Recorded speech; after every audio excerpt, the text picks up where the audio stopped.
been doing push-ups. I've been doing sit-ups. I've been doing chin-ups. I've been doing pull-ups. I threw up once, but I'm okay now.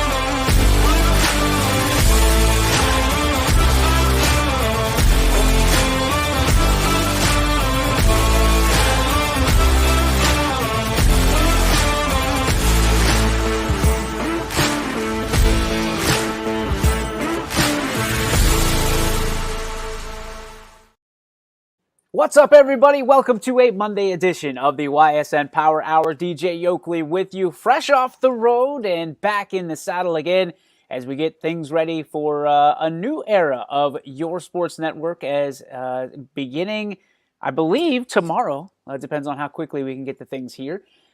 We will be from our new studios here inside YSN World Headquarters in East Palestine. The turf is done. I don't know if you guys saw the turf reveal. But it is absolutely gorgeous. We're ready to get things back in the studio and get things going again and getting Anthony back here in person, getting some people back here, sitting on couches, just having some time to chop it up and talk about some local sports here.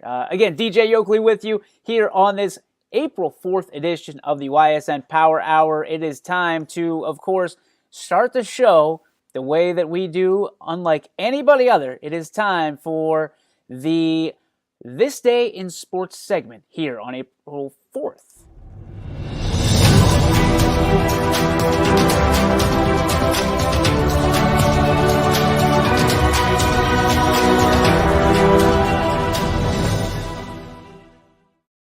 Let's take it back to 1994. And it was the Cubs' Carl Tuffy Rhodes hitting 3 home runs in, Wait. This is 1993. I don't know why they're trying to give me 1994. 1993, Tuffy Rhodes hits 3 dingers on opening day versus the Mets starter Dwight Doc Gooden at Wrigley Field in Chicago.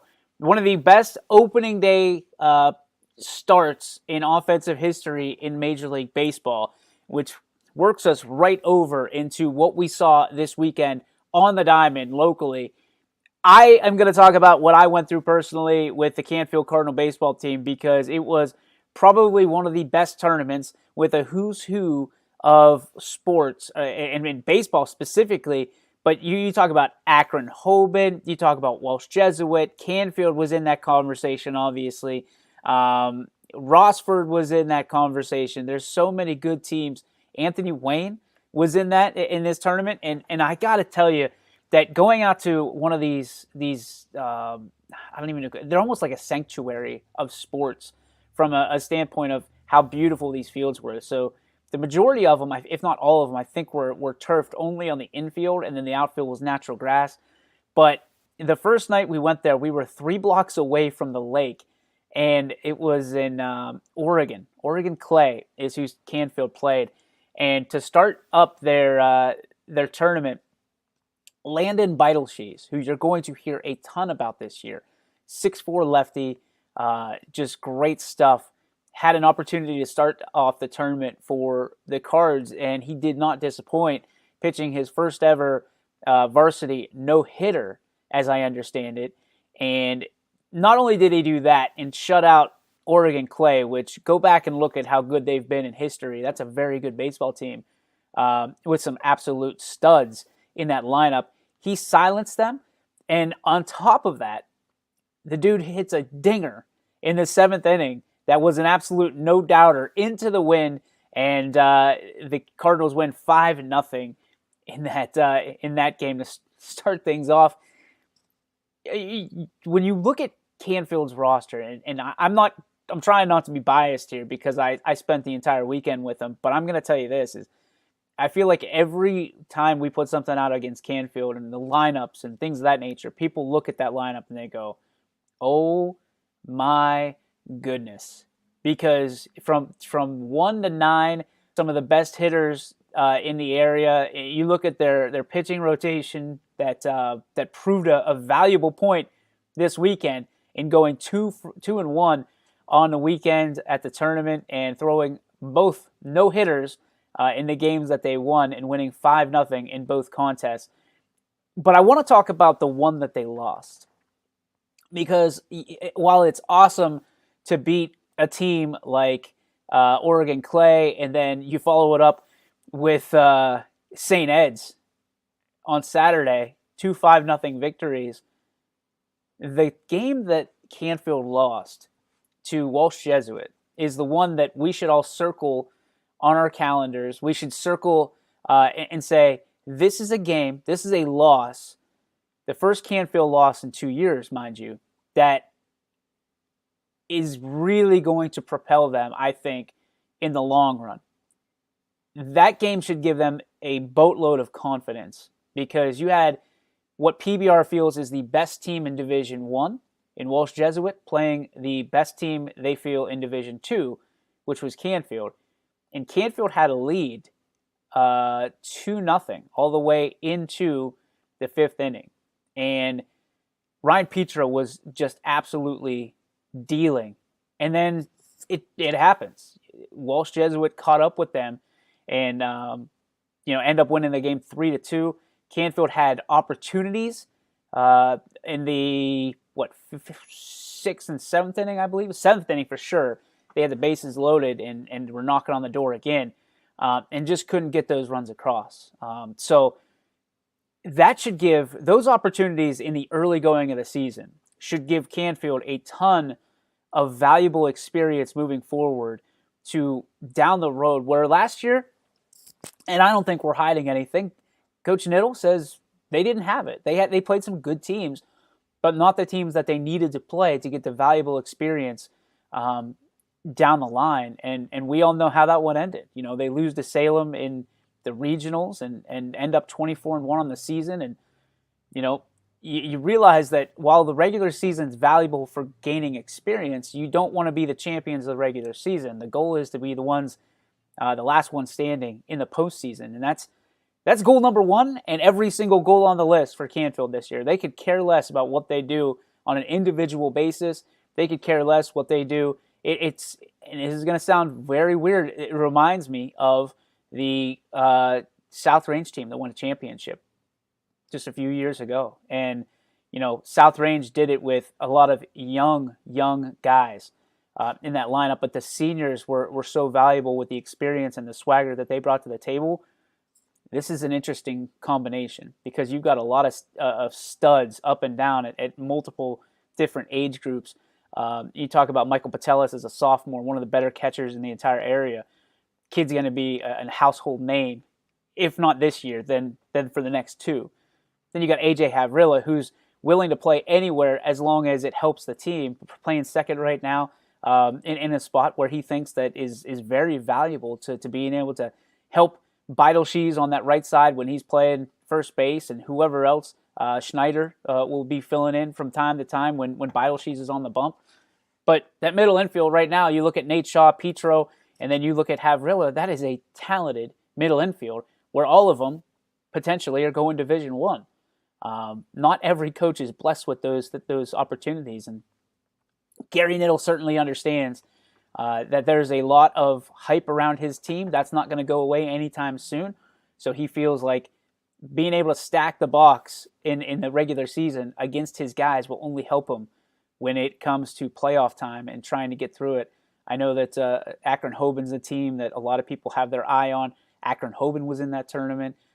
These two teams didn't cross paths other than exchanging pleasantries, in the hotel. So it's going to be a fun season, and the Cardinals are a team to look out for. And there's a lot of people that, even with that loss, think they're better off right this minute than they were when they before they left for the trip to Toledo. So look out for them. Also, the power rankings, ladies and gentlemen, going to be released tonight. We're looking for an 8 p.m. Release. So we're going to keep that up to date for you. And the Big Dogs of the Valley will be released tomorrow. Tuesdays for the Big Dogs, Mondays for the Power Rankings, and we should have stuff to talk about all week long here on YSN. A lot of games over the weekend to talk about, a lot of outstanding players. One of the ones that I'm looking at right now, the up-and-comers, and Greg Eskra is doing a wonderful, great job over at Crestview. A program that's always been proud, but Greg takes it to the next level. And these girls have got themselves believing that they are something special. And the latest one was this weekend. As I'm going to click here, and if you want to, go to ysnlive.com. You can read all about it too. But Crestview defeating Jackson Milton 7-1 on Saturday. 5 runs in the 5th inning. These Rebels are not going to go away. The Rebels' big inning was driven by doubles by Carson Moore, Brooke Brubaker, and a single by Caden Sutton, who's had an unbelievable start to her year. And Katie Lissy also getting on the board for the Rebels as well. And you look at what Crestview is able to do. They don't have the turf field, but they have probably the most well-manicured field out of anybody that I've ever seen. Greg takes such good care of that field. The girls take such pride in taking care of that field because they know what it means to have a game at home, to be able to present that and how much it means to them. And while I think, Greg would love to have a turf field, I think he'd have to find something else to do because he's just always there taking care of that field. Let's check out what Jackson Milton did. Chelsea Williams went 3 for 3 at the plate against the Rebels in the loss, but she just continues. You want to talk about outstanding student athletes that don't get near enough love. Chelsea Williams, one of the ones at the top of that list. What she does in basketball and softball. I think she's a volleyballer too, if I'm not mistaken. Continuing to get it done, and she starts off with, against tough pitching, Chelsea Williams goes 3 for 3 at the dish. So keep that in mind. Also, Crestview going 12 hits. Brubaker, McKenna Schultz, Lissy, Moore, all managed multiple hits in that game, and 3 hits for Brubaker as well, who's an outstanding athlete on her own. Watch out for Crestview. I'm telling you right now, watch out for Crestview. They are going to be, I think, in it at the end of the day when push comes to shove. I know we're just starting the season. Nobody wants to talk about the tournament yet, but I have to tell you, Crestview is a team you always want to keep on your radar, and they are playing up. I think they played Boardman. I'm sure that Boardman's on their schedule again, so keep that in mind as they continue to kind of upshift their schedule as well. Let's go over to Salem, where Riley Troy is having a great start to the season, and I think the boys interviewed her earlier today on Running Point. You can check that out on ysnlive.com as well. But she just continues to go. So I'm going to go through this story where I think I'm 90% sure that it is. Riley Troy, the game 2-2 in the bottom of the 8th, 2 outs, came up and absolutely cashed in because she was able to do a walk-off against United, I think, right? It doesn't even say here.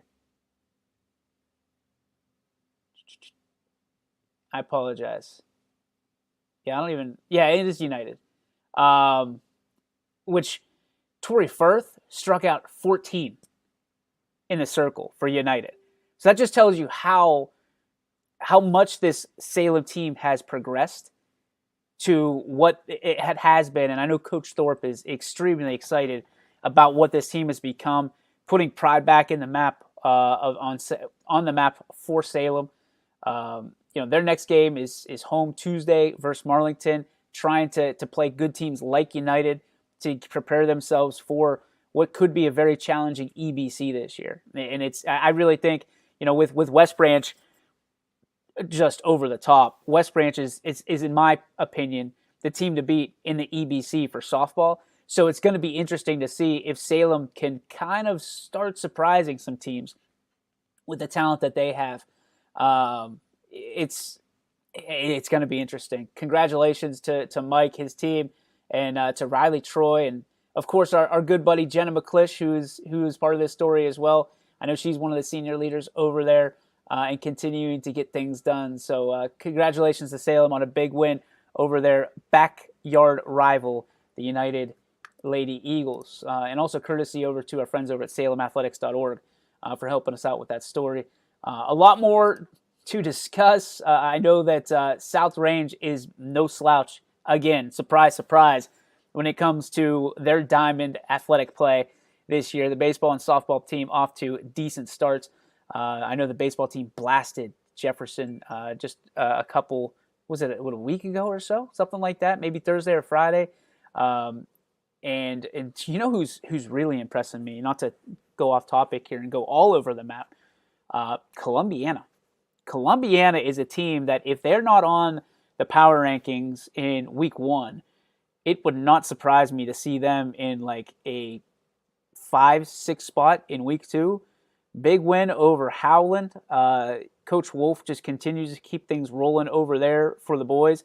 And Tori Long is really energized beginning of her season. I feel like a broken record saying that over and over again about different players. But Tori has really got things going. This was a season that she was looking forward to. She plays volleyball, she plays basketball, but she's going to the next level to play college softball. And I know that she's been just chomping at the bit to get involved and to get going here in softball season. Now that it's here, she is cashing in early and often. And I know Anthony did a great interview with Tori that you can catch right here on the network.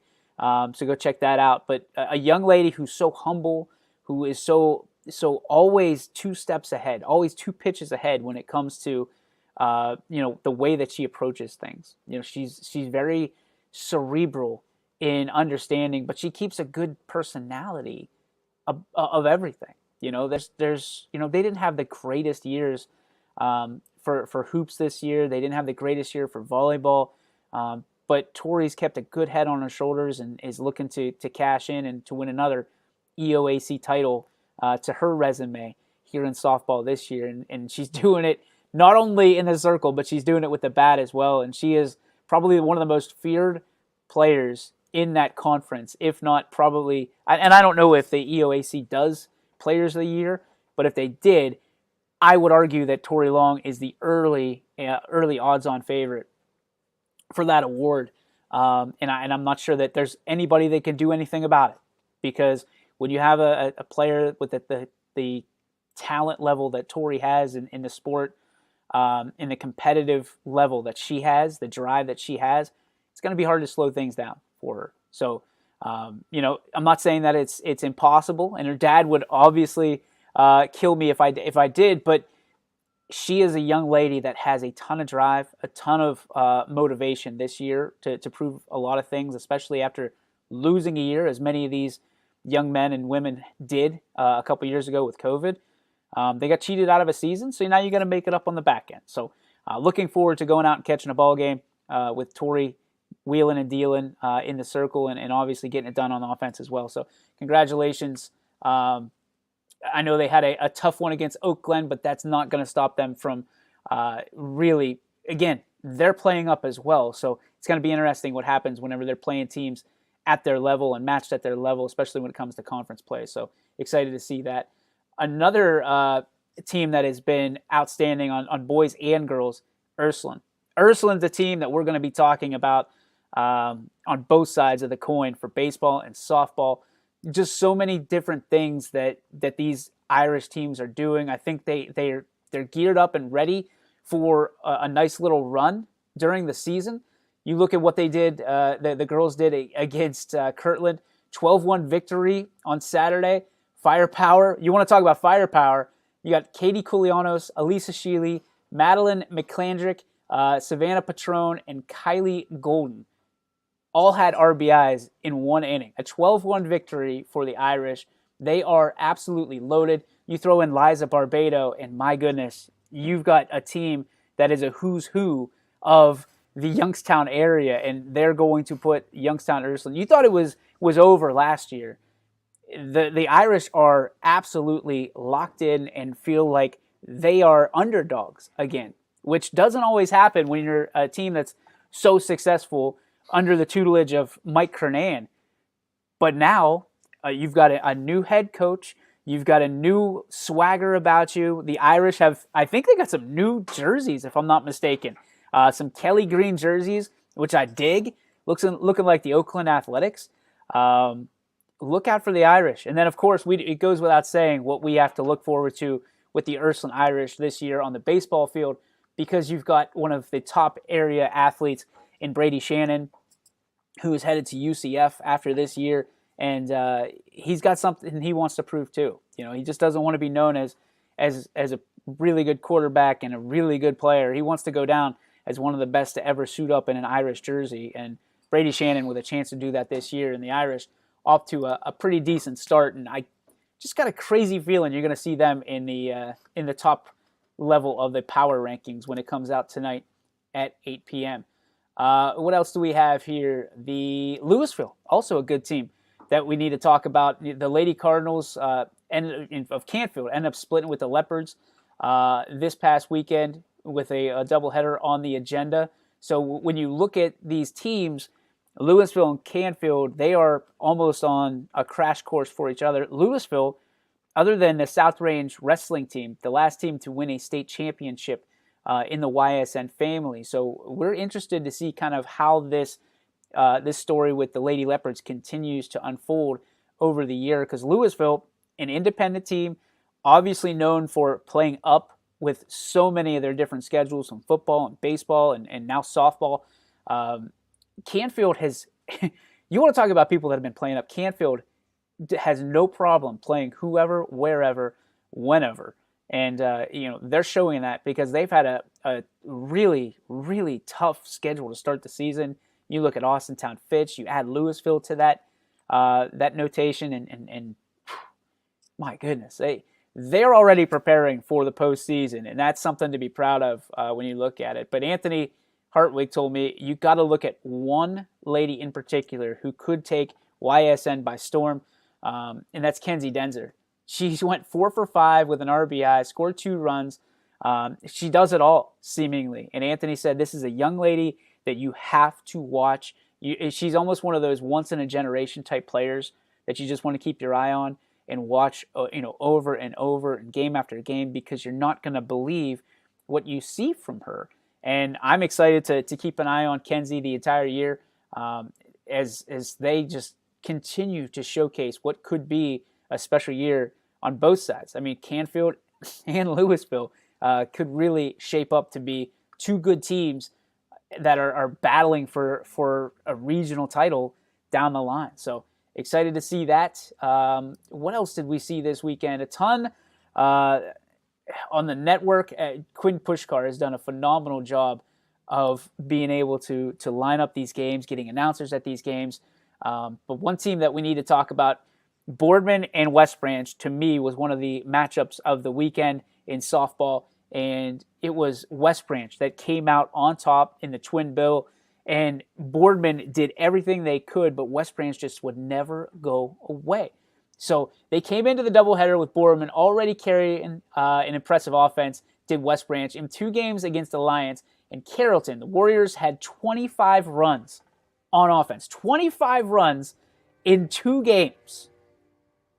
Unbelievable. I mean, that's borderline, like, you wouldn't believe that unless you knew it happened for a fact and were able to watch it here or be able to read about it on YSN.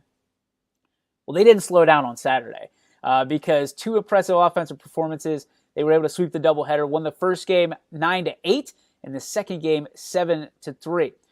Boardman jumped out to an early lead to start the day. They started with Tori Strines in the circle. She kept the Warriors offense down for a good amount of time. Took an 8-2 lead into the 5th inning. Then an RBI ground out by Sid Mercer in the 5th ended up sparking an incredible comeback for the next inning. With 2 outs in the bottom of the 6th, the Warriors reached base and scored 6 runs to take a 9-8 lead. Skylar Greeneisen, RBI double gave the Warriors the lead. Riley Pittman would put down the Spartans in order in the 7th to secure the win. Greeneisen went 4 for 4 for the game and knocked in 3 RBIs. Mercer went 1 for 3 with 2 ribbies and scored 2 runs. Reagan Greeneisen also knocked in 2 runs and went 1 for 4 on the day. Josie Milliken went 3 for 4 with an RBI and 3 runs scored. Maddie Lester, one of our favorites, went 2 for 4 with 3 RBIs for the Spartans. Strines had a day at the plate, going 3 for 4 with a couple of ribbies, and Cassidy Bryan went 3 for 4 with an RBI and a run scored. But in Game 2, doesn't stop there. In Game 2, after 2 scoreless innings, once again Boardman struck first. Josie Porter scored on an error after Dana House flew out. Then Lester hit an RBI single to make it 2-0. However, Warriors would not be kept down. In the bottom of the inning, Skylar Greeneisen hit a 3-run bomb to put the Warriors up 4-2. Then they would never surrender that lead. So Torrey McKay able to take it from there in the circle, holding Boardman to just 1 run the rest of the way. That is impressive. That is a Boardman offense that is an absolute from 1 to 9. It is a murderer's row, and West Branch able to hold them, not in 1 game, but 2 technically, to be able to take away a win, 2 wins rather, against Boardman. Super impressive. Mercer had a good showing at the plate, 2 for 3 with a pair of RBIs. Skylar Greeneisen went a combined 6 for 8 on the day with a 2 for 4 game in Game 2. Knocked in another 3 RBIs.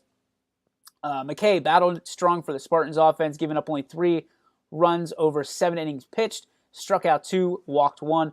Lester continued in Game 2, going 3 for 4 with an RBI. In her first action of the day, Josie Porter went 2 for 3 with an RBI, run scored, and Samantha Hoffman went 2 for 3 with 2 runs scored as well.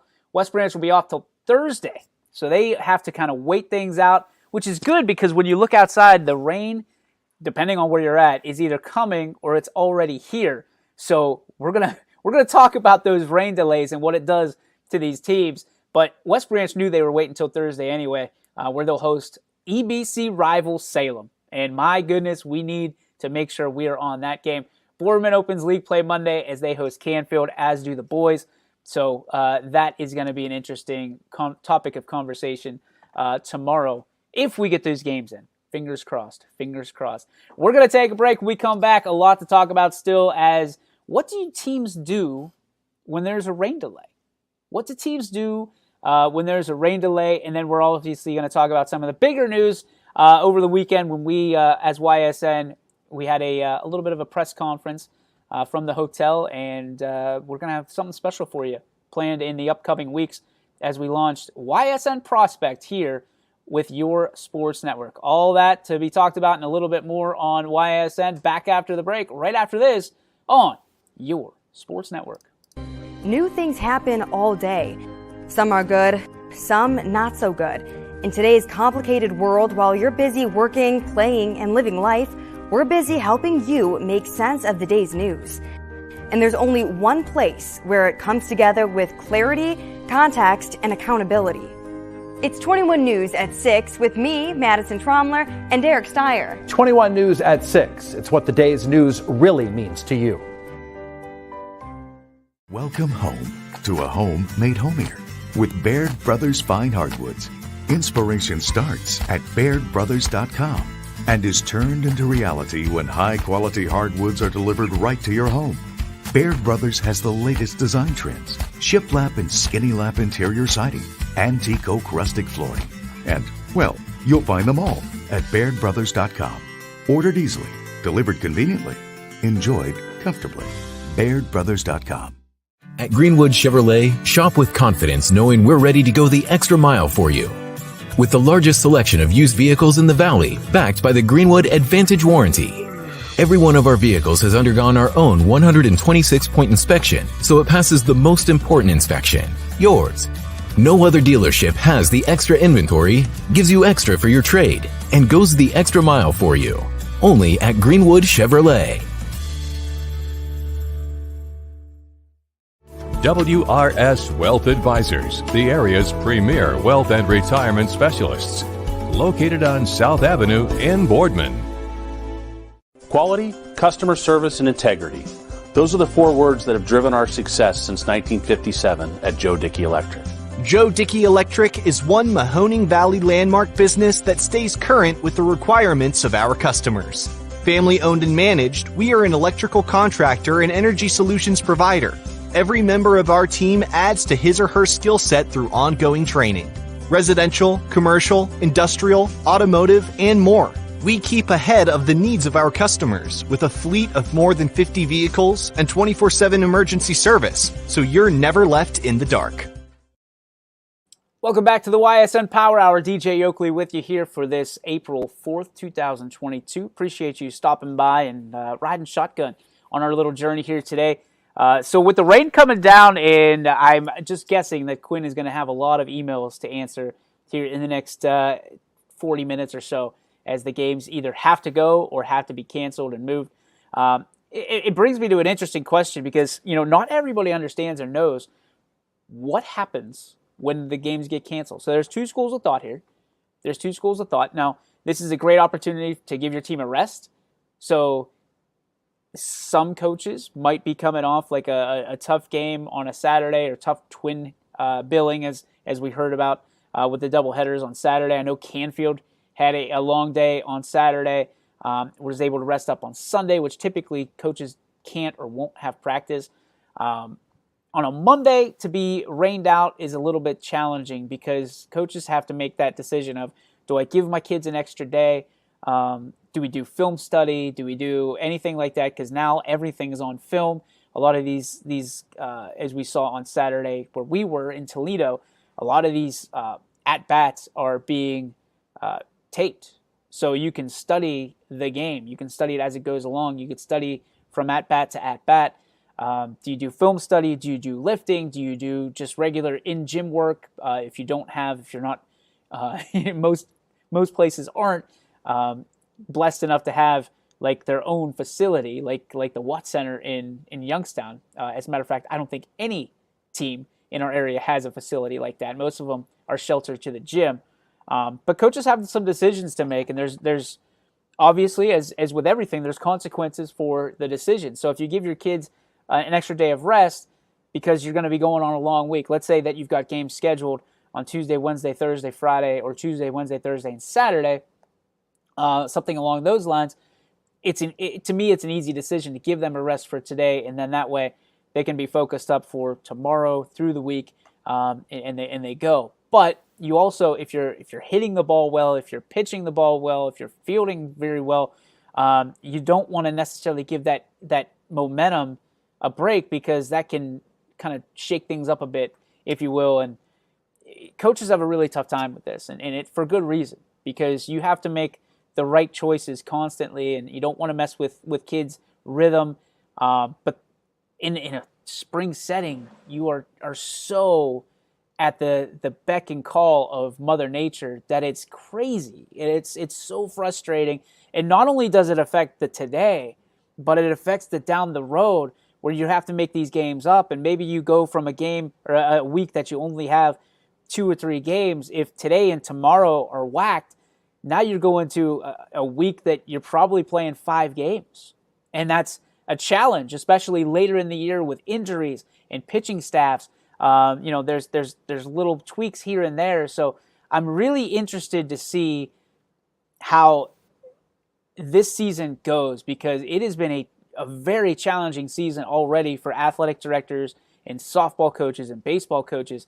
And move it over to track. I mean, we had a track and field event canceled because of high winds and advisories for endangering the safety of what could have been our student athletes. And they took heat for it. They're trying to protect sons and daughters and friends, and they're taking heat for it. And, I know everybody's amped up to get outside. I saw so many people sitting in 30-degree weather 3 blocks away from a lake. Canfield traveled very well. Most people here love baseball and softball and track. My friends, please be advised. Be easy on these coaches. Be easy on these athletic directors. They can't help it if it rains and the field is not ready, because keep in mind, the majority of these fields are not turf, and they have taken a beating all winter long. They're just now defrosting. They're not easy to keep dry and stay dry. So a little bit of rain is going to really pummel some of the hopes and dreams, especially early on in the season. If we don't get some good weather here very quick, that it could happen on a regular basis. So please be patient with these administrators, with these athletic directors and these coaches. They want to play just as much as you do, trust me, because I know from a fact that our guy who handles all the scheduling does not want any of these games canceled, because that just means it doubles the work for him, and some chances it triples the work for him. So I know athletic directors and coaches are in the same boat, because now they've got to look at filling games, and keep in mind, it has to work for the other team too. It takes two to tango. So if Team A, it works for them, yeah, we'll just move it to May, and Team B says, no thanks. No thanks at all. Then you got to shift. You got to shift or cancel altogether. And especially in conference games, you can't just walk away from them. You've got to get them scheduled, because there's conference championships on the line. And obviously there's voting and things of that nature, which go into all conference players and things like that. So conference games have to be played. I think it's a rule, as a matter of fact, unless teams agree to it, or the league or conference agrees to it as well. But that's another story for another time. So keep in mind that as this rain comes, ladies and gentlemen, we want to play. We want to play. Everybody wants to play. The boys, the girls want to play. The coaches want to play. The administrators, the athletic director, they want this game to go off without a hitch. But sometimes it's just not in our fortune. We've had seasons like this where you're not playing till mid-April on a regular basis, and you're playing a lot of baseball or a lot of softball at one time, and that's really when the arms start being a problem in baseball. Injuries start creeping up because you're not used to being constantly, day after day after day after day, double headers on Saturday to try to make up some of these games. Sometimes it's not even the same team that you're playing from one game to the next on Saturday. So just keep in mind, everybody wants to play. We're all excited. We're all here for that reason, and not to be too tough on these administrators, these coaches, because they're doing the best they possibly can. All right, to another announcement that we made on Saturday, very early, as I was told. I was at the hotel room. It was a late night on Friday night, with the game starting at 5, ending about 7:38. We got some food. We went back to the hotel. I was planning on being up regardless at 7 a.m. to do the announcement, because it was a special day, special opportunity, and I don't like missing the mark when it comes to launch dates and things of that nature. So, that being said, the Friday into Saturday kind of crept up on me, and I'm not the best hotel sleeper to begin with. So Saturday happens, and I launched at about a little after 7, almost 7:30 on Facebook on my personal page, that we at Ysn have been working and in the works for something for nearly 2 years in the making, which we're calling Ysn Prospect.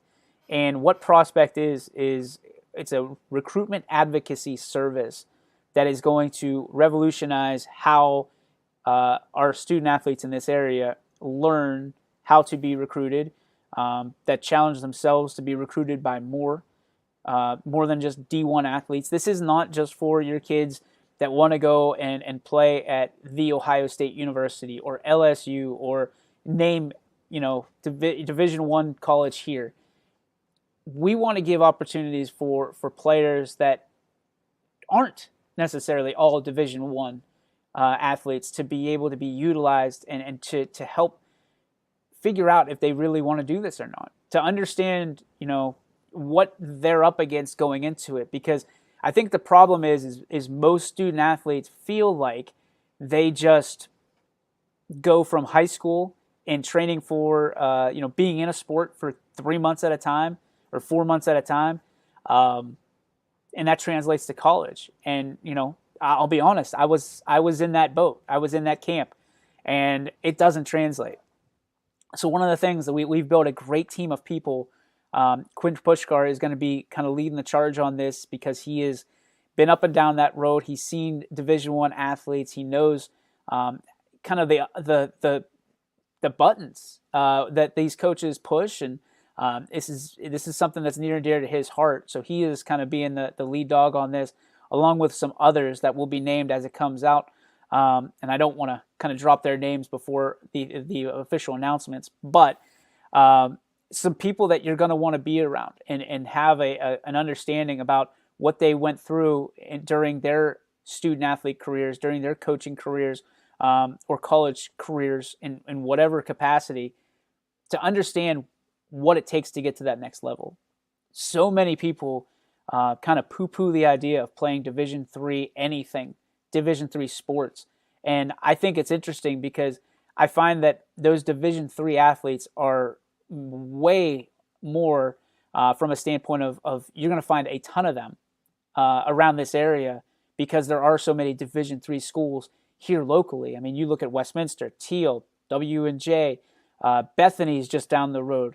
You look at these other schools from a standpoint of Division II that aren't far away. We have 3 division schools, I think, Kent State, Akron, and Youngstown State, that are within a stone's throw. But so many people look at them as, well, they're local and I don't want to play there because they think that there's a misconception there. Let's just put it that way. They don't want to play there because X, Y, or Z. We want to put it out there that if you can go on and get scholarship money because of what you do with your grades and what you do on the field or your playing surface, and you can get a good education out of it to start your career in the workforce, it's a good idea to do that.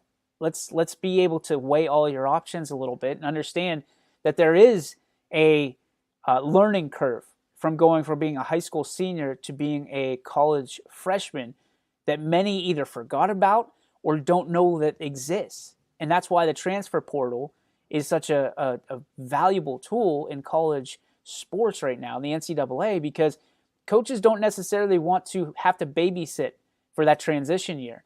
And, there's going to be some people that love what YSN Prospect brings, and there's going to be some real talks from our coaches that kids are going to have to understand that when you go to play a sport at the next level, it is not you're showing up for 2 hours of practice and then you're going on your merry way. It is a job. It is a job for these coaches. It is a job for you to compete for scholarships, to compete for playing time. The thing that I'm most interested in seeing is how people react to understanding that if you are the best player in your sport at your school, take every player that's the best at their sport at their school and throw them into the next level. And that's who you have to compete against now. It's not just, I'm better than Tommy, I'm a senior, I'm going to start over them. It's now Tommy is a freshman, you're a senior, or vice versa, and you're competing for the same spot, but now he's across the state. He has no idea about you. You have no idea about him. And now it's who's going to work the hardest to give that coach an easier decision to who to play in that spot. We're very fortunate in this area to have a lot of competition and a lot of talent on a lot of teams that kids have to compete at a very early age. We're talking 10, 12. But some people think that they can just walk onto a team and start from day one. And if that doesn't happen, then they're going to take their ball and go home. And that messes up the entire recruitment process for them, for the coaches, for the programs, and for the family, quite honestly. I know that what it was like whenever I transferred from one school to another. Instead of having to make one tough decision, my family had to make 2 tough decisions. And, what do you do when you have to pack up? You're on the one side of the state and you're trying to pack up and go to the other side of the state or go back home and kind of refold or unfold all those conversations you had before that you kind of burnt those bridges by not responding to them. This is why we're creating YSN Prospect, is because there's too many people out there like myself that didn't understand and were going through it for the first time, and they need to have a little bit more tact when doing so. And I think having that tact will ultimately help them get to school, stay in school, and ultimately make better choices while they're there. So that's YSN Prospect in a nutshell. Really, it's an opportunity for student athletes to showcase their talents whether it be on the field, on the court, on the gridiron, whatever it may be, on a platform such as YSN Prospect. So it's a one-stop shop for everybody, coach, family, friends, to know updated, statistics and analysis on what they're getting, that we're not recruiting for your family. We're not recruiting for your kids. We're giving them the information they need to go and be recruited by themselves for what we think is a very reasonable cost.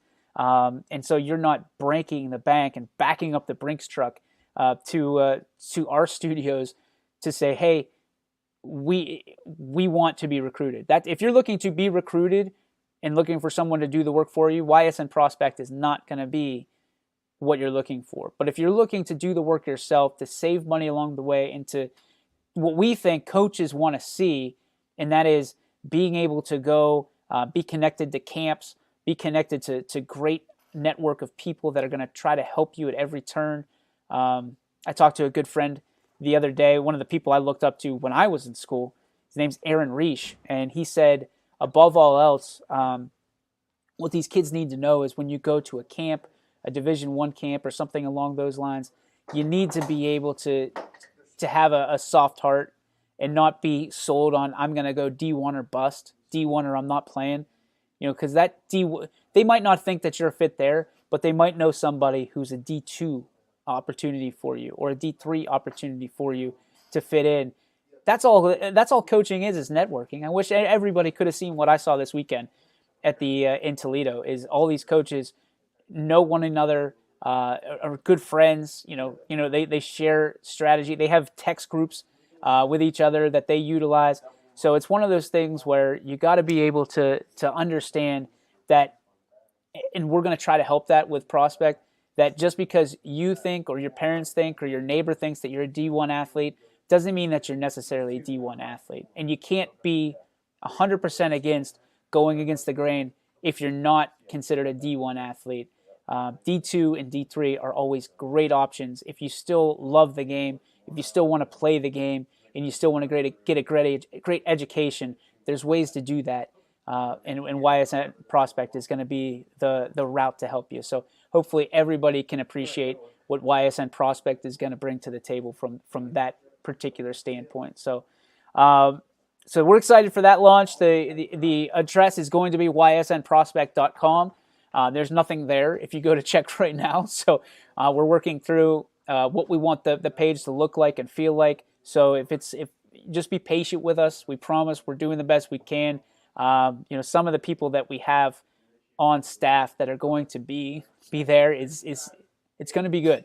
It's going to be a lot of fun, and it's going to be very informative. And parents, it's funny because people always ask about what can parents do at this level? What can parents be at this level? Because some of these parents have never gone through being recruited, being a division whatever prospect, and they're not going to start now. They can go on the internet and look up stories and informational tactics and things of that nature.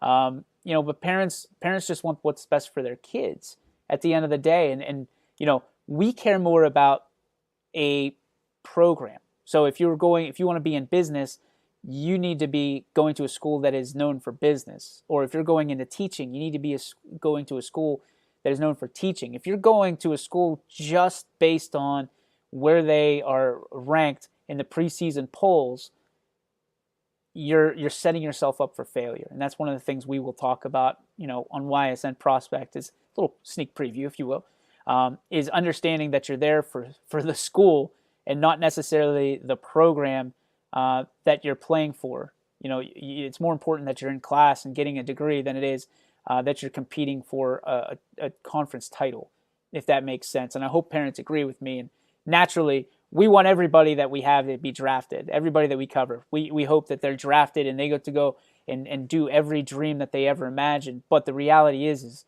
93% of kids do not make the jump from high school to college. 7% of student athletes make that jump, whether it's D3 to D1. So to be part of that 7% is already something very special.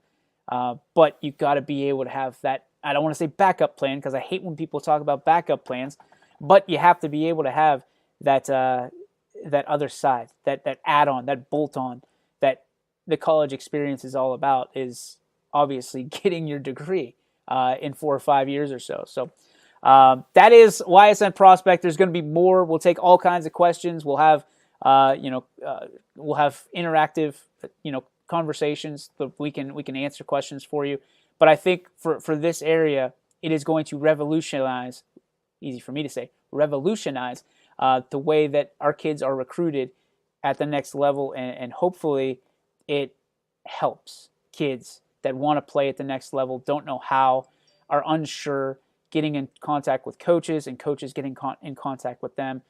Our hope is that this will help at least start the conversation, so that way you don't have people 10 years from now saying, I wonder if, or I wish I would have contacted that coach, or I wish I would have kept playing at the next level because I think I could have played. Now there's no reason that you'll have to ask that question 10 years from now. Now you'll have YSN Prospect to help ask those questions right now to you and your parents, and of course the coaches at the next level. So looking forward to that on so many different levels. That was an exciting announcement for me personally, given the day that it was, giving the timing of this, and giving that it's something that our area, I think, has needed for a very long time. Just somebody leading in that direction of helping kids, parents, and everybody understand the troubles, the challenges, and helping them navigate the choppy waters that are recruiting in this area. So again, number one thing I don't want people to think this is not a recruiting service. We are not going to help you get from point A to point B directly. We are going to advocate for you. We're going to help you. We're going to give you the tools, give you the platform. We're going to help you make some tough decisions from that standpoint. We can connect you to coaches, connect you to other players that might be utilizing Prospect. And at the end of the day, for us, this is a huge opportunity to be a platform and the voice for those who are the voiceless, so to speak, and those that are just whispers right now, because the majority of the people that are screaming D1 is screaming college scholarships, full rides, and things of that nature that people either believe in or don't, are already tied in. We're not, while we'd be happy to have them be part of our platform, those are not the people we're aiming towards. We're aiming towards the people who need help in deciding at an earlier rate. So 7th grade up to seniors, we're discussing right now, do we extend it into colleges for the portal and things of that nature? Might not be a bad idea, but we want to make sure that our people here that believe in this are taken care of first and foremost. So if you're a school within the YSN network, this is going to be open to you. We're excited to be able to give this to you. And if you're not, ask your school why you aren't part of the YSN family yet. I haven't heard many good answers, to be quite honest with you, and obstacles that we haven't already stepped over. So that is going to kind of complete our show for today. Of course, we need to go and get our Joe Dickey Electric What's Your Spark presented by Joe Dickey. So let's just hit that graphic.